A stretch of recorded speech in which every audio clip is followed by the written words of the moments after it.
బుధవారము బయట వర్షము ఇంట్లోకి చికెన్ తెచ్చుకుంటే వచ్చే సంతోషము. Hi guys, back welcome to అన్వేస్ చాట్స్. దూపుడు పోతు బిర్యానీ స్టైల్ ఇవాళ చికెన్ బిర్యానీ అయితే చేసేసుకుందాము. అన్నిటికీ కొట్టుకున్నట్టుగానే మసాలా అయితే కొట్టేసుకోవాలి. చికెన్ స్కిన్తో సహా బాగా కాల్చుకొని తెచ్చుకుంటేనే టేస్ట్. ముందుగా ప్యాన్ పెట్టేసుకొని ఆయిల్ వేసేసుకొని సన్నగా తరిగిన ఎర్రగడ్డలను మంచిగా బ్రౌన్ కలర్ వచ్చేదాకా వేపించుకున్నాక అల్లం వెల్లుల్లి పేస్ట్ వేసుకొని అటు ఇటు తిప్పేసుకొని పచ్చివాసన పోయేంత వరకు ఉంచుకోవాలి. ఉప్పు, కారము, పసుపు, ధనియాల పొడి, గరం మసాలా ఈ అన్నింటినీ ఒకేసారి వేసేసుకొని ఒక్క 5 నిమిషాల పాటు లో ఫ్లేమ్లో అయితే ఉడికించి తెచ్చుకున్న చికెన్ అయితే వేసేసుకోవాలి.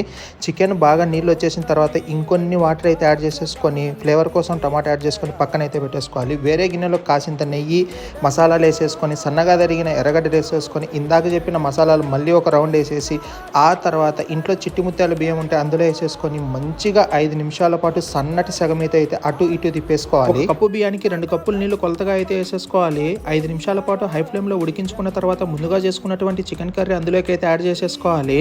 సన్నగా తరిగిన ఉల్లిపాయల కంటే సాంబార్ ఉల్లిపాయలు వేస్తే దీంట్లో టేస్ట్ బాగుంటుంది. కొత్తిమీర, పుదీనా కాస్త ఉడికేటప్పుడే వేసేసి 10 నిమిషాల పాటు హై ఫ్లేమ్లో ఉంచేసిన తర్వాత కాస్త నెయ్యి యాడ్ చేసేస్తే కనుక సరిగ్గా సెట్ అయిపోయింది.